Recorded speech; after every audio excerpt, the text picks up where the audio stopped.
warm-up. That's your That was the warm-up.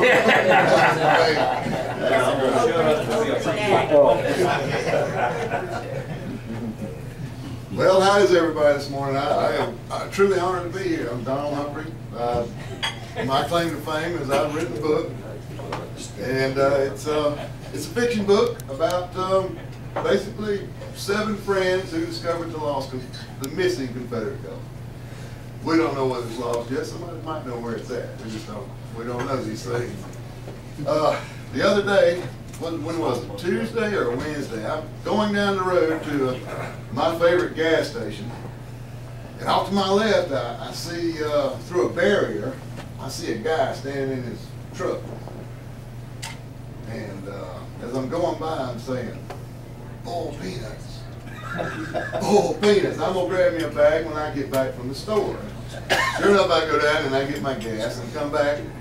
And as I get closer, I realize he's not selling boiled peanuts. And he's got a sign on the back of his truck. He's just standing there waving. You know, it's cold. It's the coldest day of the week until today. So I'm kind of disappointed that I'm not going to get a hot bag of boiled peanuts. So right on past, but about a half mile down the road, I noticed that his sign did say Republican. And that's what I am. I'm a Republican, and so I whipped it around, turned around, went back to see this man who's standing in his truck waving at every single person that comes by, and that's it.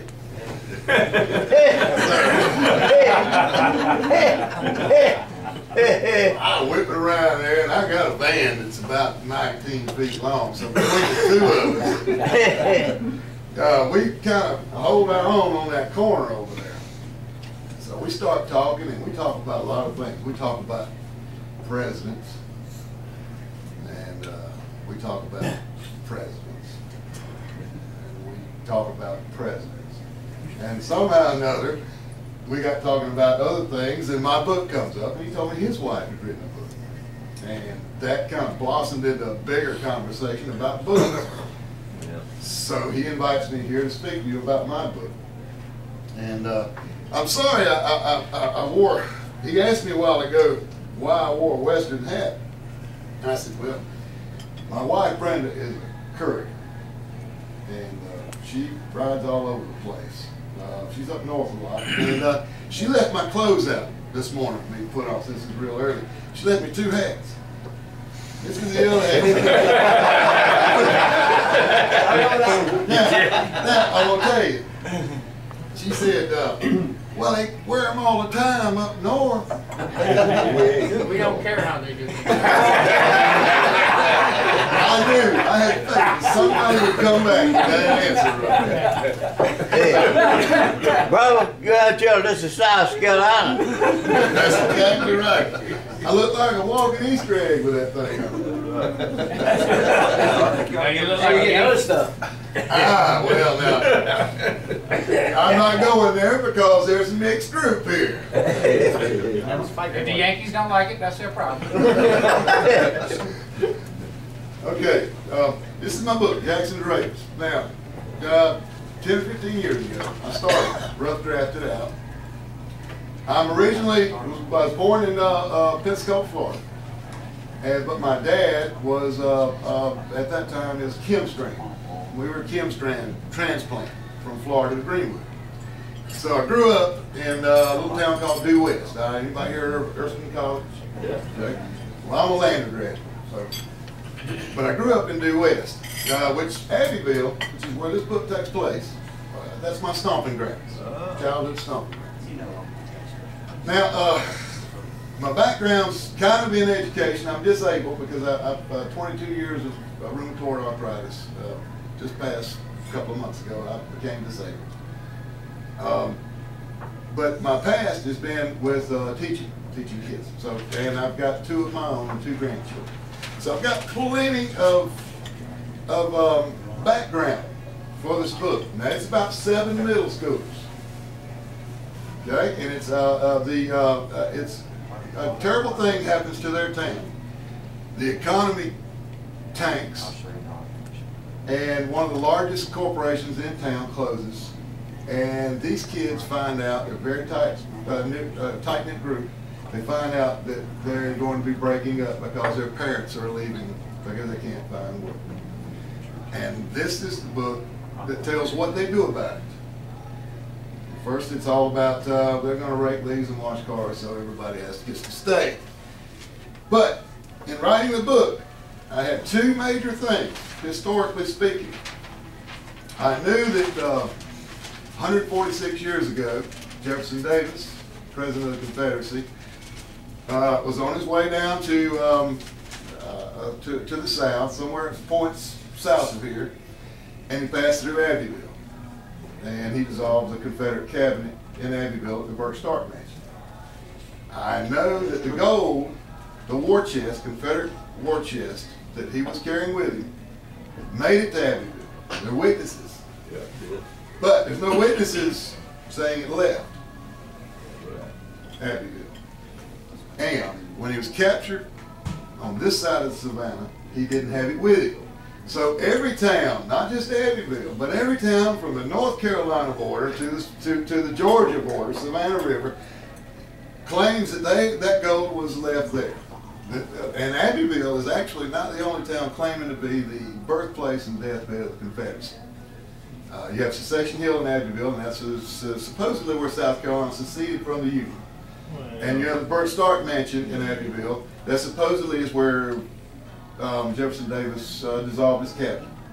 And somewhere in between, the gold, the war chest, disappeared. It's about $2 million worth of gold in today's standards. It was only said to be about, I think it was $300,000-$400,000 worth of gold back then. But today, it's a couple of million. Now in my book, I had to embellish that a little bit because we're in, ask any politician, we're in the trillions now. So millions really don't mean that much anymore. So I embellished the amount of gold that is actually, that these kids risk their lives to find. Now this is great, this is a middle school, but every adult that's ever read it has loved it. Just had a college professor of 22 years, literature professor, said he read it. And it truly honored me that a literature professor, college literature professor, would read it and compliment the way he did to me. I'll be in the Lander Alumni magazine this coming spring, and he actually wrote the article for the magazine. So I'm really thrilled that people are really loving this book. I've got two more on the way. Basically, the series is about 7 adventurous youth. And I hope it reminds you, if you read the book, I hope it reminds you of that innocent time that we all went through as boys and girls. That it was just about the adventure. There was no issues. But friendship, adventure, discovery, and you knew really you didn't have a downside to anything.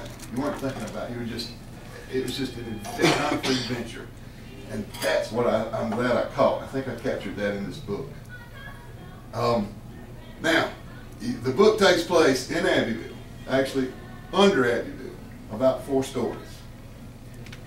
I don't want to give it away, too much of it away, in case some of you, I'll be back with more books. I brought 4. I've got more on order, but they didn't make it in time. I apologize for that.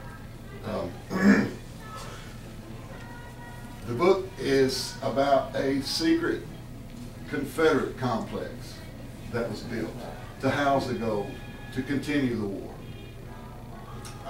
Something any nation would do in a time of crisis like that existed at that time. The war was pretty much lost. But, you know, I almost named the book Twilight. And I'm glad I didn't, because it's all about werewolves and vampires now. Twilight. But I named it Twilight because it was a last-minute plan and believe me, this book is not political. There's nothing about the Civil War in this book, so to speak, politically speaking, because it's for kids. I didn't want to broach that subject. Now, if I wrote an adult novel, sure, but in this book, it is about a complex built by the remnants of the Confederacy at the waning moments of the war, and that's where they had to go. And these kids, they're full of booby traps. These kids really defied death and showed true friendship, leadership in their search for this cause. And I would love for you all to try it out, and especially if you have children, grandchildren, great-grandchildren, they'll love it. Any questions? Don, why did you write the book? I mean, what inspired you to do it? Well, I've always been an artist. I'm a painter. I'm a landscape painter and a wildlife painter. I've always done that, so I've got a mind for creativity. At the time, I'd just come down with rheumatoid arthritis, and I really, literally, guys, I don't know if any of you have it or know somebody that does. When I first came down with it, it takes them a while to find the medication that's going to work for you. I thought I was done. I was in the National Guard. I had 12 years in the National Guard. 8 more to go for retirement. It ended that. I couldn't even pull a PMCS anymore. I was pretty much chair-ridden for 5 or 6 months until they found a medication that worked. Once they found that, boom, the next day I was 75% of what I used to do. I still waddle like a fish on the floor, but that was my life. So I had to, went through work rehabilitation. South Carolina vocational rehabilitation sent me to Atlanta, and I got an education. And at this point I decided that I would like to try to write a novel. I was a history buff. My minor was history. My major was education. So there were a couple of things, I knew that I needed a couple of key points. I needed a couple of key points that would sell the book. One was, there are underground tunnels on the square of Abbeville. They've been there. They exist. They are tied to places like the bank, which if you read the book, you'll know what I'm talking about. And there's a network there. It's an esoteric thing because I've tried and tried and tried to get somebody to show me these tunnels. I know they're there, but they will not show me. And they will not. I've not been able to see them. Maybe somebody here has seen them, but they do exist. And there's another fact is the gold did disappear in this area, somewhere between Abbeville and Savannah. That gold disappeared, vanished. I put the two together. And I put the two together, and at the time there was a movie that had just come out, and I liked it because I was dealing with I had my wife at that time.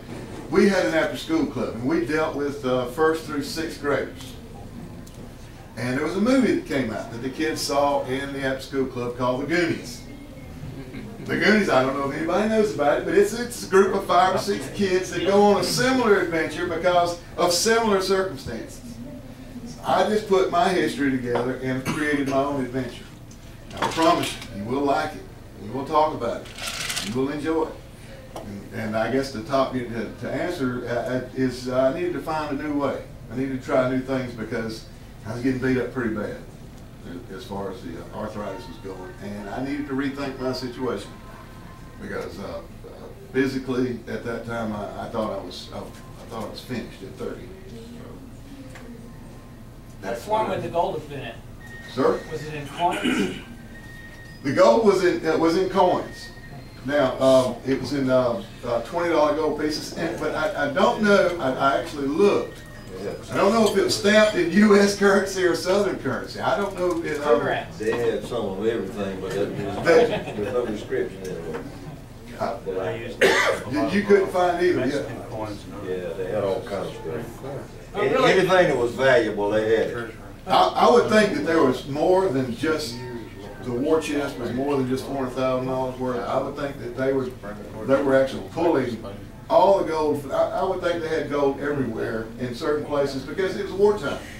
If you needed material, arms and things, you had to play with gold. But $2 million worth of gold in today's standards would only be like a grocery bag full. There wasn't much left, supposedly, at the end of the war. Remember now, this was 1866, or I mean, not that I wouldn't like to find it, but You mean paper or plastic? They had spent most of what was in the treasury, but they had some. But it wasn't much. Any more questions for Don? Don, do you have any books at all left? I sold the last one. So I will, if you'll have me back, I'll bring books. Okay, we'll have you come back. All right, raise your hand if you want Don to come back. Yeah. Bring the book back. I'm truly honored. Don, you have a website? I do. It's DJHumphrey.com. And the music on your website, I was kind of surprised. Most music's kind of annoying, but your music was pretty good music. Where did you pick that out? Thank you. I had a choice of about 25 songs, and I rotated through that list a half a dozen times to pick out the ones that I wanted to. I didn't want it to be a distraction to a reader, but I wanted it to carry the website on. Check out my website. I'm on Twitter, Facebook. Would love to hook up with everybody. And If you can, one more time for the camera, tell about your website. oh, DJHumphrey.com. Check me out on Facebook and Twitter. And I am glad to be here. Thank you very much. I am truly honored because this is truly a who's who. Well, where you live at?